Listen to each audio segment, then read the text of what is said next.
Hello, yes, come in. It's a pleasure to meet you. Just have a seat right over here. My name, as you may know, is Asclepius, but you may call me Dr. Asclepius or just Asclepius is fine by itself. I know it's not really a name that rolls off the tongue very well, so please just use whichever is easiest for you. Now, I must ask that you excuse me in advance for needing to talk so low. My practice is private in both a conventional as well as a more literal sense of the word. Some of my godly colleagues don't necessarily approve of what it is I do, so for that reason I keep my services completely anonymous and would ask that at no point during this meeting you provide me with your name, and that includes in the future or even just casually out in public. You see, should the gods at any point take great issue with my practice and locate any sort of documentation of your visit here today, or if they could even just get a verbal confession out of me via torture or bribery or any other such means, then that would very likely be to your detriment. Yes, I am a god now, yes, that is true, but it's a bit of a strained relationship, if you will.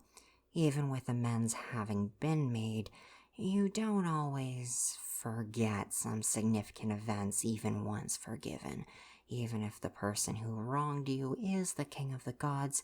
I mean, you can ask any of his, and I use this term very loosely, ex-lovers about that.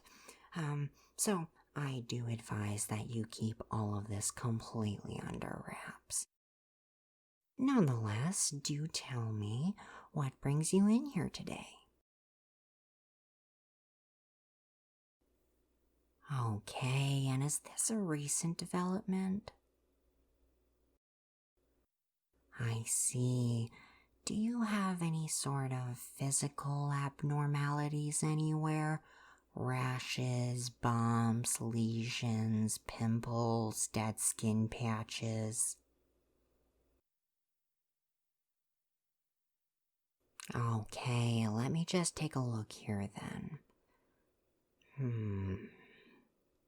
Alright. Have you been in contact with anyone who exhibited similar signs or symptoms, just to kind of see if this might be some part of a greater contagion? No? Okay. And you haven't done anything that might have upset any of the gods, correct? Now, it's okay to tell me if you have. I am a doctor. This won't influence your treatment. I am still on good terms with many of the gods, but sometimes their pettiness can verge on being a bit excessive. Oh, no. Some of the gods do take issue with me, yes. Hades primarily, his wife by proxy. Zeus might also still kind of have it out for me, but that's more of a forced hand situation. But my father Apollo and I are still pretty close. So are my aunts Athena and Artemis. They're pretty cool, and sometimes they, along with the other gods, will commission for my services, mainly my treatments and resurrection, but they're highly selective when it comes to that sort of thing. Yes, I am a specialist in a non-necromantic method of bringing back the deceased, but that's what got me into this whole mess to begin with, so I use it rather sparingly. Mainly to keep Hades content and to try and help keep the planet at equilibrium, though I would not be opposed to reviving more people. Having experienced death myself, I can safely say that it's quite the, sucky experience. Yeah, well, the underworld is really good for punishing people who have caused great harm, sure, but for everyone else, it's kinda like a really lame party. The lighting is bad, there's only like one good thing to eat, you really want to go home, but you can't slip out easily because you're the DD and you've got to wait on your friend who's busy getting wasted, but there's like no one else decent to talk to that you really know. Yeah, I'm kind of speaking from experience. You know the party's bad when Dionysus taps out 11:15. As an aside, if you should ever run into him, maybe don't invite Pelops to any dinner parties. It's kind of a sensitive subject for him. Back at the matter at hand, I do want to run a quick physical exam on you. Don't be intimidated by the gloves, however. This procedure will be completely non-invasive. My daughter Hygeia got on my case for not wearing them with every patient and every circumstance, even when it's not really required. Cleanliness is second to godliness and all that, but frankly, I think she's just a bit of a neat freak, if you ask me. Well, first, I'm going to ask you to open your mouth and stick out your tongue. No, I'm going to ask you. I'm not ready yet. I still need my tools.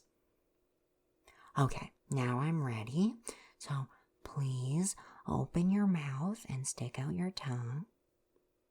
Good. Next, I would like for you to repeat the following phrases that I whisper in your ear back to me. Understand? Then let's begin the test. Here comes the sun. I have a pet snake. Arachne was robbed.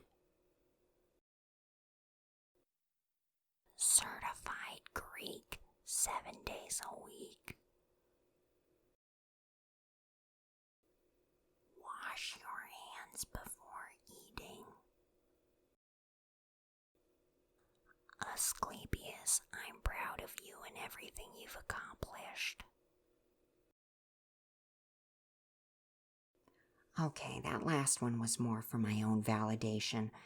Now, with this small device here, I'll just be checking your vitals.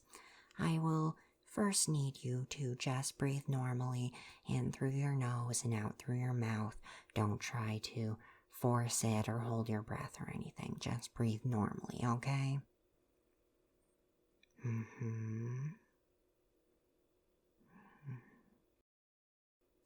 All right, now, can you take one big breath in for me, please? And breathe out. Again, in and out.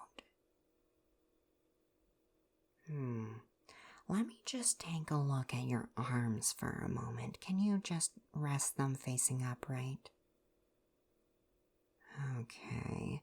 Could you lift them straight out in front of you like they're a board and like you're trying to balance a plate on them? I'm just going to place this book on your arms. Try to keep holding that pose if you can. I see. In that case, you can rest your arms again. I'm just going to do a basic reflex test on them.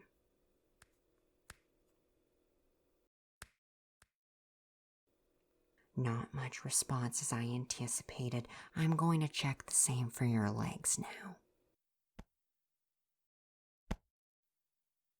Well, it is as I figured. You are undoubtedly, positively, absolutely, verifiably, most definitely dying.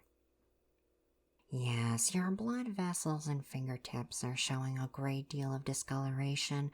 Your heart and lungs are exhibiting signs of necrosis, and your reflexes and cranial nerve functions seem to suggest that your brain matter is beginning to decrease at a noticeable rate. So many people joke about how, oh, I only have 2 brain cells. I'm such an idiot. Haha. But you might actually be getting to that point, and it is far from being a comedic affair. There is no need to worry, however. I anticipated this, and so I will prepare for you a tonic that should rejuvenate everything as well as stave off the cold, tight, and otherwise unavoidable grasp of death. Oh, don't worry about how much time you have left. Worst case scenario, if you were to pass on while under my care, it would only serve to expedite the process, as I would just bring you back to life, and then you would be cured immediately. Though I would not recommend we wait for that to happen, because of course you would begin to make the journey to the underworld and then just be yoinked back here, and you might get a bit of spiritual whiplash. Not to mention as well, there are also some unpleasant side effects that can last up to a few weeks post-mortem. So, yeah, instead I think it's better if we just prepare a prescription for you.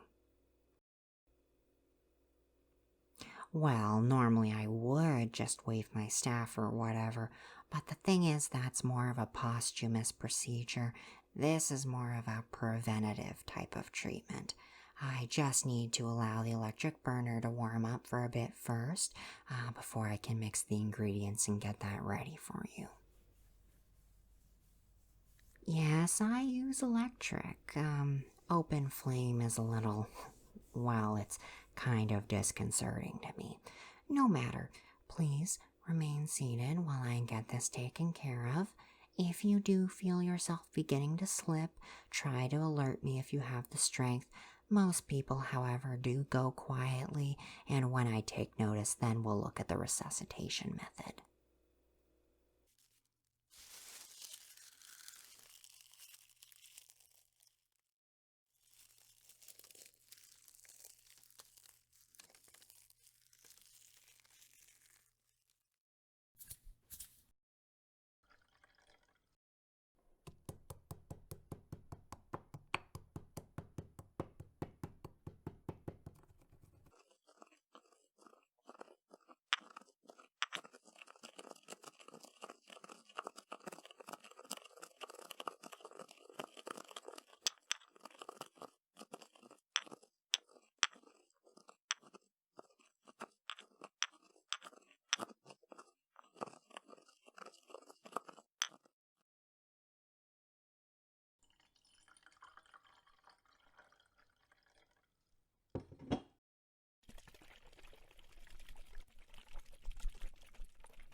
Thank you for your patience. Are you still with me? Perfect. You know, most people don't hold out as long as you do, but I anticipate you'll pass any second now. You know, it's so weird because, like, the fates decide when it's your time because they do the whole string cutting thing, but then there's also Thanatos who does the death dealing proper. So it just makes me question, like, is one story fake and the other one real, or are they both real? And, like, if that's the case, does one act cause the other? Do they coordinate it amongst themselves so that both things can happen at the same time?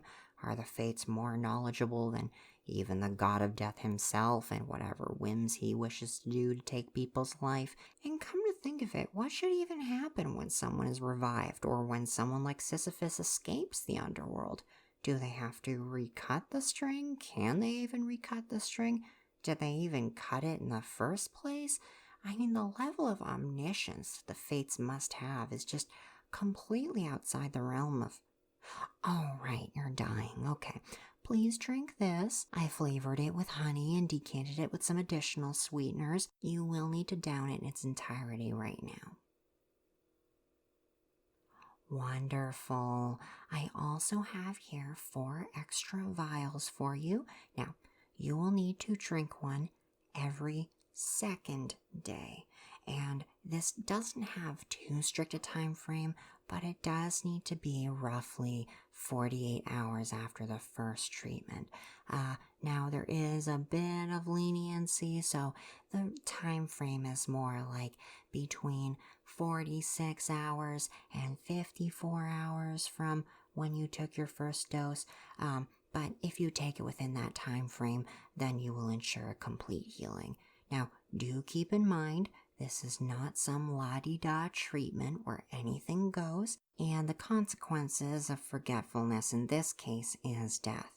Now, if something should happen to any of the tonics, I will keep some excess in here 9 days before I discard it.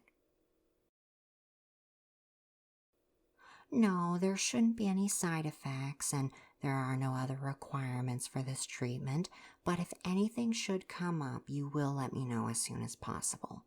I've done this many times over several decades, and I've yet to see a single adverse case, but if anything does come up, that's probably something I should be made aware of pronto. That is much appreciated. You don't have to leave here right away, by the way.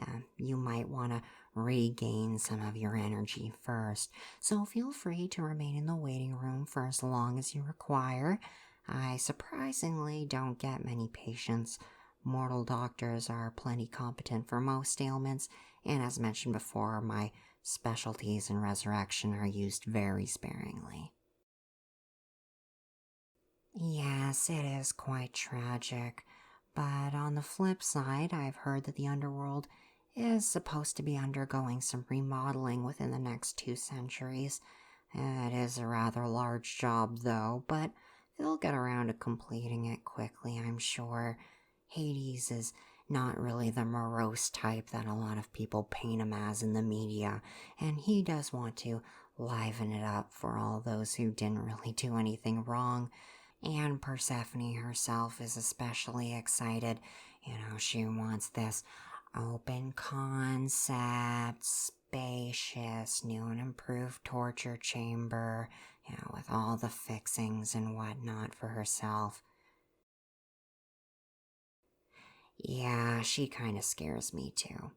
Oh, before I forget, here are your vials. They've been wrapped up to keep the glass from banging against each other and breaking, and of course for discretion, so that it doesn't look like it's anything particularly special. It was my pleasure. Even though I know we don't have the typical formalities, it was an absolute wonder to meet you. Do take care of yourself now, and again, make no mention that you came to my office. Allow me to help you into the waiting room.